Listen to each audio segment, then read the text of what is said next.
My new book, Facts That Aren't True, is out now. Don't forget about my other book, Rational Answers to Stupid Questions.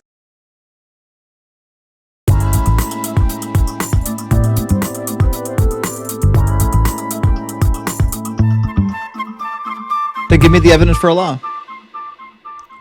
Well, so the evidence for Allah is we give credence to people. I mean, that's why we have history. We take these things as truths, right? That's why you believe in the scientists. So if they have these credibilities, they do these work, we recognize that other people, we could depend on the credibility of other people reporting, and depending on the credibility of this man, the man. You don't believe in credibility, or else you'd believe that Jesus was the Messiah.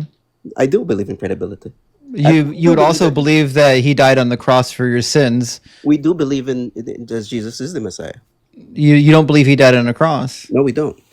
Okay, so then you don't believe testimony. Because there are two competing claims about this, and one comes from the credible person, the other comes from anonymous sources. I would disagree. I would say that your anonymous sources are wrong. Muhammad didn't write anything. You got a bunch of guys. You got a bunch of guys after Muhammad claiming that they're writing down the words of Muhammad. That sounds like trust me, bro, to me. All right. So, but Muhammad wouldn't be an anonymous source, would he? Did he write anything? No, he did not. Okay, so we have a bunch of people writing stuff claiming that they're remembering the words of Muhammad. That's just a big old. It's a big old trust me, bro. Muhammad couldn't even weed. Well, wait. His companions are not anonymous. When it comes to the biblical, what were their names? What's that? What were their names? We know of Abu Bakr, Zayd bin Thabit, Omar. We know of.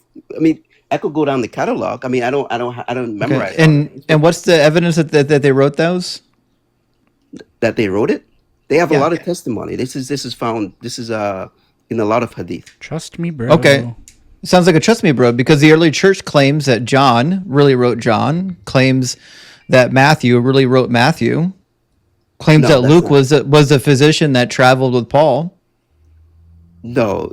So you're saying that now. Sounds like you haven't actually studied your church history. Who in the church history says that? Almost all of the early church fathers believed that John was written by John, although some of them thought it was John the Elder, although most of them only believed John the Elder wrote Revelation. And they also believed that Luke was a traveling companion of Paul, because Luke appears in a lot of the we passages where Luke appears. And then, obviously, they believe that Matthew wrote Matthew. In fact, Matthew is one of the early Gospels that got the title Matthew applied to it. Now, the earliest manuscript of Matthew doesn't have the name Matthew in it. But of the manuscripts of the Gospels that do contain the names, Matthew is among one of the earliest. And the early church fathers wrote about Matthew. The earliest church fathers wrote that Matthew, the disciple, was the one that wrote that book? Yeah. Why do you think Christians believe it? I've never heard of this. Well, you didn't study church history then, apparently. So I'll give you that one. I think your eyewitnesses are just as weak as the Christian eyewitnesses. What about Tacitus and Suetonius, who claim that Serapis used Emperor Vespasian to heal a blind man and to heal somebody with a lame leg? Bertram, thank you for the gum. What does that have to do with the crucifixion? Well, what I'm saying is that there's lots of eyewitnesses for all kinds of made-up mythology from the ancient world. Yours is no different. Yeah. So we just go by, again, what is reasonable. Okay, sure. Tell me what's reasonable about a guy who marries children, who is a warlord, rides a donkey and that flies and splits the moon in two. Give me the rationale for that one. What makes that unreasonable? Oh, do you think flying donkeys exist? So I just want to make. I want to make sure. I want to make sure that we've come full circle now. We've never observed abiogenesis, therefore we have to invoke a god. But at the same time, Muhammad had a flying donkey / flying horse, and he went up and split the moon in two. See the kind of like talking out of one side of your mouth and then talking out the other side of your mouth?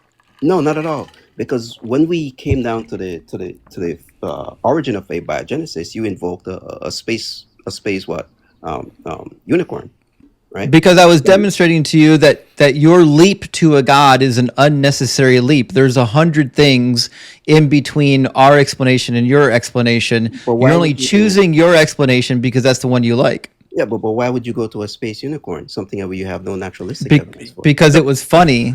The point was your only argument in support of the creator was what we don't know about an alternative explanation.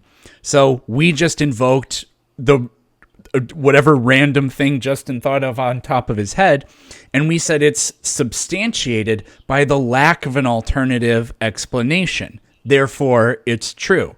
It was to demonstrate the folly of your logic. No, I mean you could always insert these types of exercises. Precisely.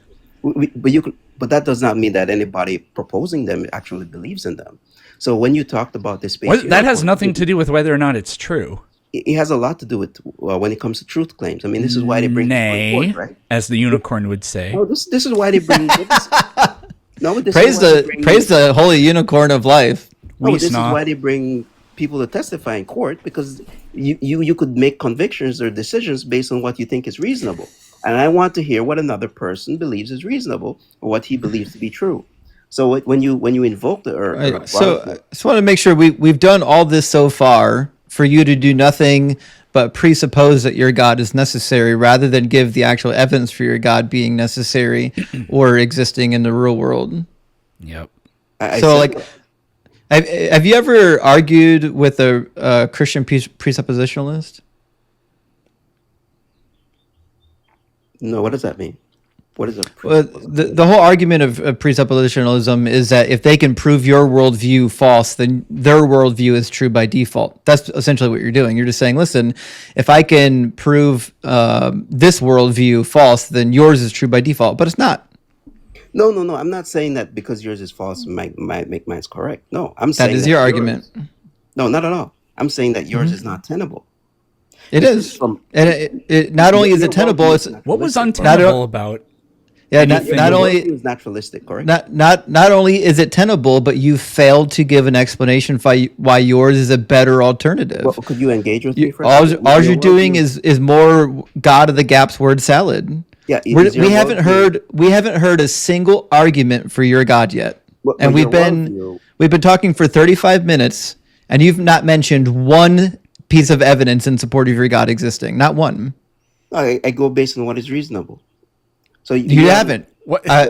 I started the conversation by asking you for the evidence that your God is real, and your whole argument for 35 minutes has been you don't understand science, or you're just incredulous that life can't come from non-life, therefore you're a God. But that's not an argument. I want to know the argument that supports your God being real. So I agree. We've been talking about 35 minutes. You guys have been doing most of the talking, though.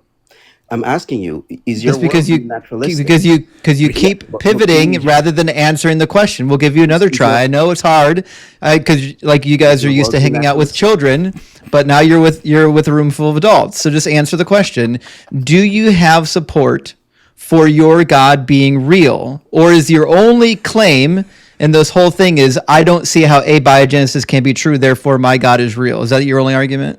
No, my argument is that my religion is more reasonable than yours.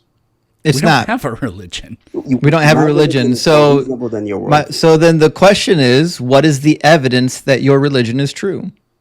No, I'm saying it's more reasonable than your world. It's not. What is the evidence that your religion is true? If you don't have it, just say you don't have anything, and we can move on. But being a coward and dodging it just makes you look worse. Do you have evidence that your God, your specific God, is real? So what I'm appealing to is the credibility. For me, It's a yes or no. Busy. It's a yes or no. Do you have evidence that your specific God is real? Yes, my evidence. Great. relies Then I would on- love to see the evidence, not the absence of evidence for whatever you think the alternative is. What's the evidence that supports your hypothesis? the credibility of the narration surrounding the prophet. Great. Okay. Now, what about that narration would lead me to believe that that God is real? What about the narrations Yeah. Why should I believe them? that the people are Because the narration also says that you can cure all sciatica pain using the fat of a Bedouin sheep tail. That's what it Do you says? think do you think that that's the cure for sciatica pain? No, but is that what it says? Yeah. This narration says that. I can find it for you. Do you doubt me? Yeah, I've never heard of sciatica in the hadith. Also, from whence cometh sperm? Yeah, and the origin of sperm is a problem. So I've got in Sunan Ibn Maha 3463, Book 31, Hadith 28.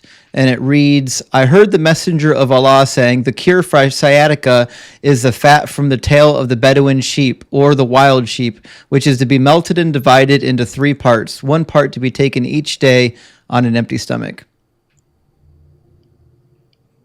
The quotation supposedly came from Anas bin Malik. Anas bin Malik? More like dishonest Ben He said that Malik. the Prophet said that? Yeah.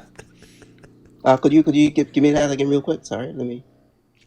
Yeah, I can put it on the screen for you. 1 second. Let me pull it up for you. Mm-hmm. There we go. Says, I heard the messenger of Allah saying, the cure for sciatica is the fat from the tail of the Bedouin sheep or wild sheep, which should be melted and divided into 3 parts, 1 part taken each day on an empty stomach.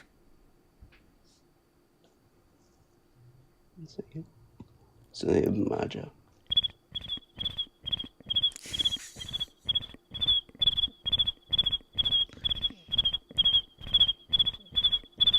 This is interesting. I mean, I'd look into this. No, I would look into this.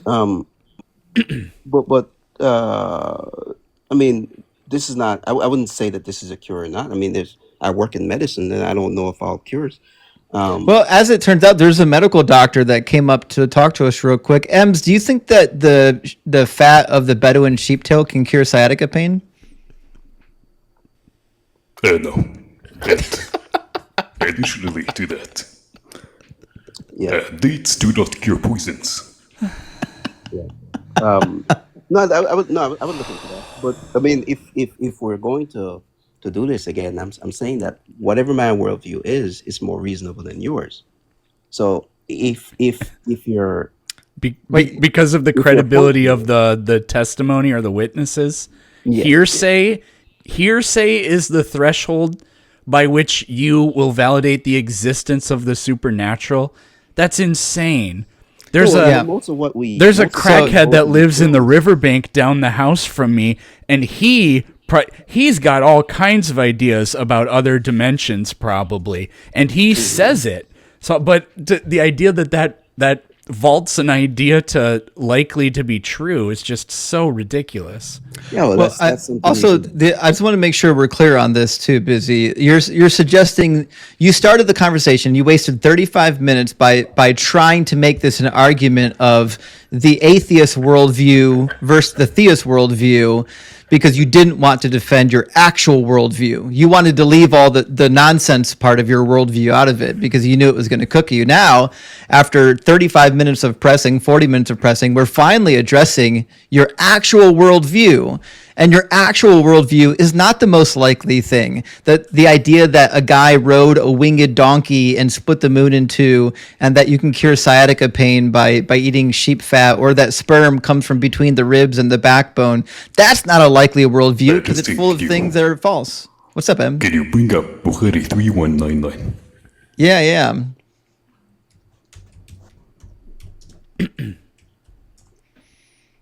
Sahih al-Bukhari 3199 coming in says, the Prophet asked me at sunset, do you know where the sun goes at the time of the sunset? I replied, Allah and his apostle know better. He said, it goes, i.e. travels, till it prostrates itself underneath the throne and takes the permission to rise again. And it is permitted then. A time will come when it will be about to prostrate itself, but its prostration will not be accepted. And it will ask permission to go on its course, but it will not be permitted. But it will be ordered to return whence it came, so that it will rise in the west. Holy shit. And that is the interruption. So this is saying that the rotation of the earth is going to change because it doesn't know that the earth is. The sun goes and it bows down underneath the throne of God, and then it asks permission to rise again. And that is when it comes back in the east. But one day, it will not be allowed to go to the east. So it will go back to the west. And that is when the sun is going to rise in the west. Right. This And is the truth of Islam. it says that the sun runs its fixed course. It doesn't have a fixed course. It's not running anywhere. We're just rotating.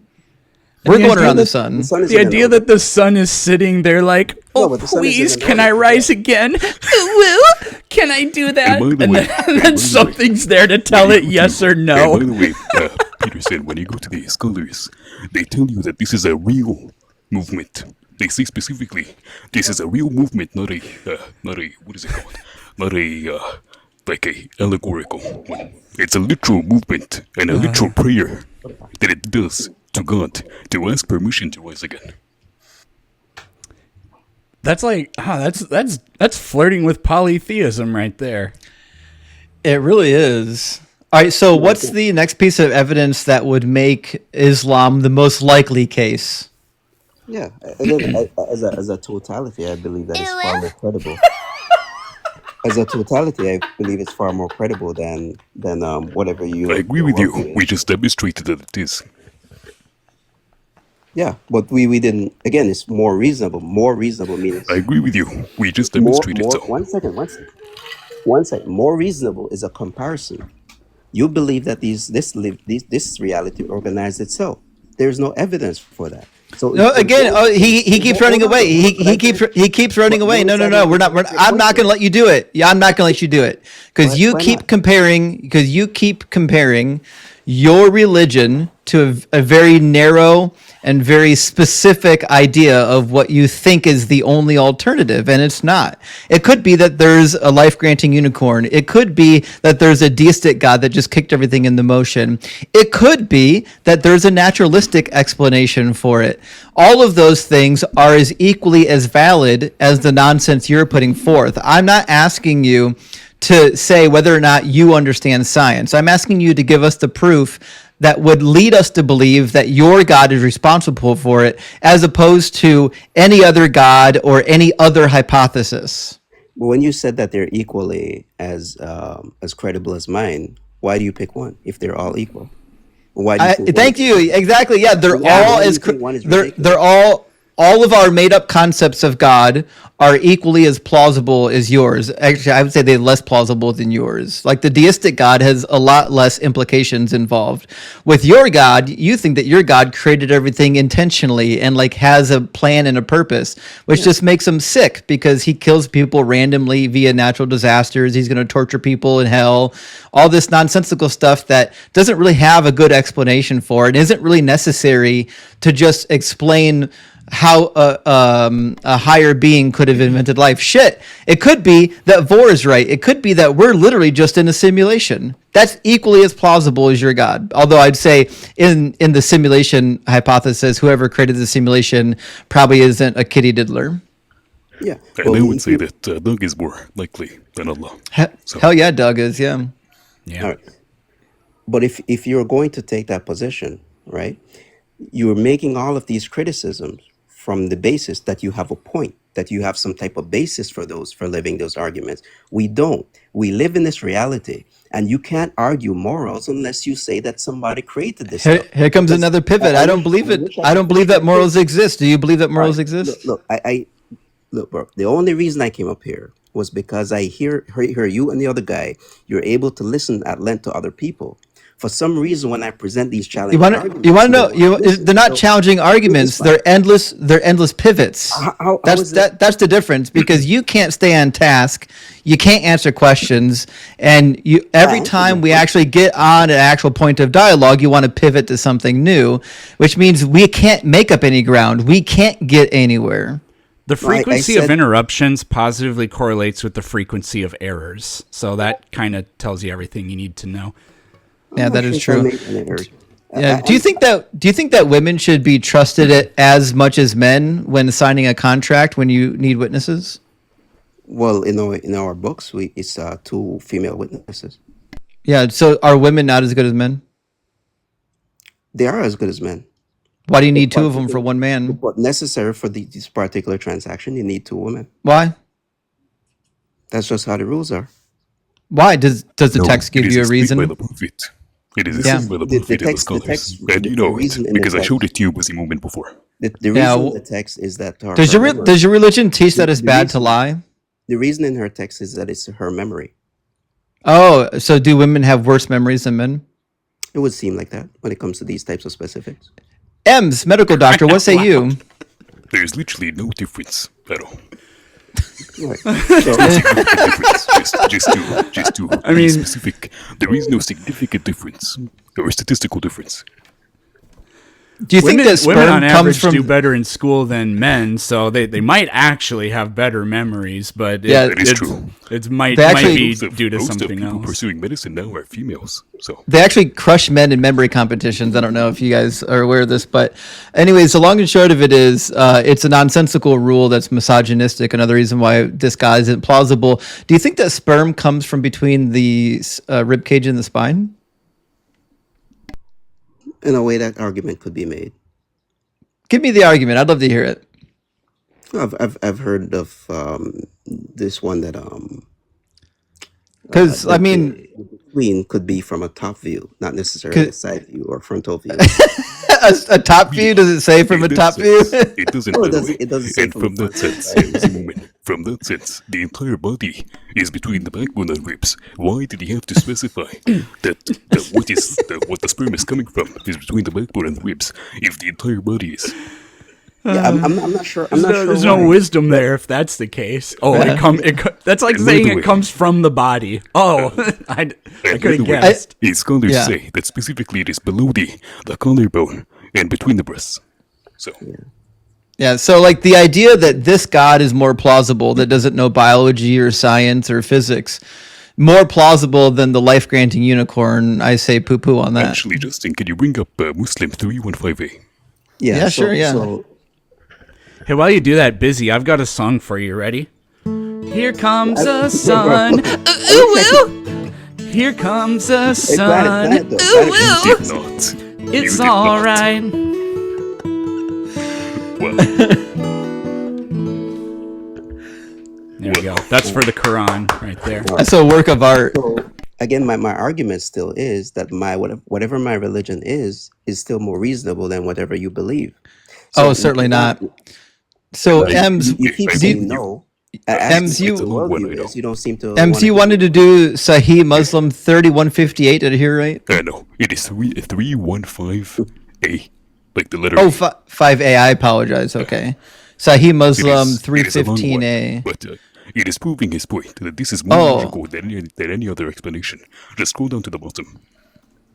Oh, this is a long one, yeah. It is what it is. Just go to. It says Yes, the read reproductive from the beginning. substance. No, read it from the beginning, like not the entire thing not from the entire thing, the beginning on the screen, like the beginning line on the Oh, screen. I see. Yeah. Up here. Okay. It says Where it says a. the Jew asked the prophet. Sure, go ahead. Okay, yeah. The Jew asked a prophet. Here we go. Blah blah blah blah blah. Let's see. There's a lot of mention of the Jew here. Anyways, well, let's start here. Says he, the holy prophet, said, "What would it benefit you if I tell you that?" He, the Jew, said, "I would lend ears to that." Then he said, "I have come to ask you about the child." He, the holy prophet, said, "The reproductive substance of a man is white, and that of a woman, i.e., ovum central portion, yellow." Doesn't say that. And it doesn't say that in Arabic? Yeah, I wouldn't think the prophet is talking about the central portion of the ovum. He isn't saying that. Mm. It's added by the translator. So just Okay, ignore okay. anything between the brackets. Gotcha. Okay. And when they have intercourse and the male substance prevails upon the female substance, it is the male child that is created by Allah's decree. What? What? The sex is determined by whether or not one Wait, substance in prevails Arabic it prevails says- over the In other. Arabic it says, yeah, whoever my bad, whoever comes first, so whoever like ejaculates first. So if the man ejaculates before the woman, then the child is going to be a boy. And this That's is crazy. This is further proving that Islam is the most logical explanation of this universe. I mean, it makes the most sense to me. I mean, I guess I'm going to throw out the life granting unicorn tonight. And by the way, All right. before he gave the answer, he said that Gabriel has come down and gave me the answers. So This is straight from Gabriel's mouth. Straight from Gabriel. All right. Well, listen, busy. I think we had you on for like 50, almost an hour now, 53 minutes. So we appreciate you hanging out with us. And I hope you understand that we don't find this to be the most compelling argument for how things came to be. Likewise, I don't think your guys' viewpoints resonate with me either. So sure. All right. Yeah, I would definitely stick with the one that talks about diddling children.